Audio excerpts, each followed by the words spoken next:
Non, c'est exceptionnel, moi j'ai trouvé ça très très beau. Alors d'abord il m'a fait plaisir, vous avez vu, il a pas dit souverain de fait, il dit souverain de fête, ah, merde, souverain de fête. Donc un bon naturel, je trouve qu'il est très centré, à l'intérieur de son texte, on a l'impression qu'il l'écrit en le disant. Et moi là vraiment je suis emporté par ce que j'entends. Je suis d'accord. Pas drôle parce que j'aimerais pas être d'accord, c'est plus rigolo pour le débat, mais là je suis d'accord, mais c'est vrai que voilà, j'ai le sentiment, et c'est intéressant, on compare deux voix, enfin là je parle du premier extrait qu'on a écouté et du troisième. On compare deux voix, on pourrait intituler des belles voix, c'est-à-dire une belle voix grave, etc. Voilà. Et c'est un peu comme deux hommes ou deux femmes, beaux ou belles, il peut y avoir une beauté extérieure au son. Et puis après se rajoute, et dans le premier extrait, le problème, vous l'avez compris, c'est que je trouve qu'il y a une belle voix, comme ça, quelque chose d'extérieur, mais il n'y a pas, c'est pas nourri par une vraie ligne, quelque chose de profond qui tient la chose. Donc ce sont deux voix graves, c'est assez intéressant de les comparer. Je pense même que c'est pas la même époque, je pense que le premier extrait est plus récent et que l'autre est plus ancien, je ne suis pas sûr, mais je pense. Hein? C'est l'inverse. Oui,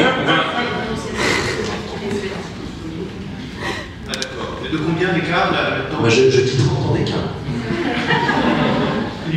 Pile. Moi, je pense qu'il n'y a pas 10 ans, 15 ans, c'est pas un grand écart. 23. 23 à ma gauche. 23 à ma gauche. Le dernier mot? On aura la vérité. Alors, disons juste pour terminer, je pense que sur la longueur, je vous vais parler, je vous vais parler des acteurs pour et des acteurs contre, où on voit quelqu'un sur scène, on peut être tout de suite séduit, et sur la longueur, eh bien, tout à coup, ça s'essouffle un petit peu. Et l'acteur contre, c'est le type qu'on n'aperçoit pas d'abord. Ça peut être vrai pour un acteur, pour un chanteur, et au fur et à mesure, on est entraîné parce qu'il y a quelque chose de simple, de profond, il tire une ligne, il va s'emmener. Il faut savoir qu'un enregistrement comme ça, ça dure sur, normalement, le texte, c'est 10 heures, 15 heures, 20 heures. Je pense que le trafiqueur du début, au bout d'un moment, on a ce goût sucré qu'on a dans le vin, ce goût caramel, très vite on s'en lasse. Mais un superbe vin comme ça, à la limite, là on termine vraiment embêté parce que là on a envie d'en boire, quoi. Moi je suis tout à fait d'accord avec... Nathalie Le Sait, belle voix, tenir la ligne, est-ce que ça vous dit quelque chose? Ah oui, c'est évident que le troisième extrait est magnifique parce que c'est aussi la plus belle voix des trois.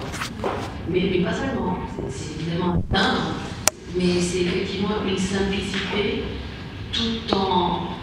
qui met aussi une profondeur et une immersion dans le texte, sans faire d'effet. Et on a un baryton et puis un ténor. On a un baryton et un baryton basse. Basse, oui. L'impact de basse. Je crois qu'on peut lui faire confiance. Il y a aussi que probablement l'enregistrement n'est pas de la même époque et ça joue aussi dans le sens où c'est pas très loin. Peut-être parce qu'il y a des différences de micro en tout cas et tout. Peut-être le premier est plus loin du micro, le premier est plus près. Il y a une intimité qui est dans le troisième extrait. Voulez-vous la vérité? Alors, oui, plus fort. Alors, Oui, plus fort. Donc la première interprétation est celle d'Alain Carré, aux éditions Caracolivre au début des années 2000. Je ne sais pas la date précise, désolé. c'est drôle, on dirait sa date. Ouais.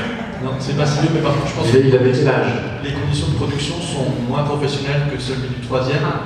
Donc le second extrait, c'était Fabienne Pro, aux éditions. Le premier, c'était l'édition de l'Astronome. Le second, Fabienne Pro, toujours au début des années 2000, donc chez Caracolivre. Et le troisième, c'est Jean-Claude Dauphin, en 2009, chez Audiolib.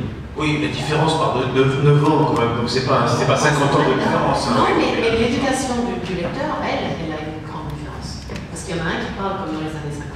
Oui, c'est ça, exactement. Donc ils ont beau être rapprochés dans le temps pour l'enregistrement, l'éducation et la prononciation, elle est ancienne. Dans le premier extrait. Oui, alors qu'il est plus jeune. Alors que Jean-Claude Dauphin, il me semble qu'il doit bien avoir il est âgé. Jean-Claude Dauphin, c'est un vieux acteur de la comédie française, non? Oui. Il est plus âgé qu'Alain. Il fut plus, surtout pas. Mais là encore, on est quand même, monsieur le président, du jury, on est encore quand même dans deux ambiances et deux intentions différentes. Je crois que le premier extrait, prétendument trafiqué, je suis soulagé, il n'est pas de Pierre Bellemare. Et l'autre n'est pas non plus de Louis Jouvet, et tout. Donc, mais le premier extrait est un extrait peut-être un peu plus pédagogique d'une certaine façon, à travers en effet ce qu'il peut y avoir des faits, alors que le second est beaucoup plus dans la présence. Dans une présence qui attire l'oreille, comme quand on se dit que la personne qui nous parle est intéressante parce qu'elle a de la présence. Le dernier. C'est la présence de la basse. Voilà, C'est plutôt la problème. C'est plutôt ça, voilà. Et en un sens, je trouve le texte parfois un peu écrasé quand même dans le troisième. Mais ça correspond beaucoup plus au style de littérature qu'il interprète aussi, c'est ça qui est important. Encore une fois, l'autre, si on avait d'autres extraits, je suis persuadé qu'il ferait pareil pour d'autres auteurs, alors que je ne suis pas sûr que Jean-Claude Dauphin interprète tout pareil. Mais bon, ça, il faudra vérifier. On va passer à l'extrait classique suivant.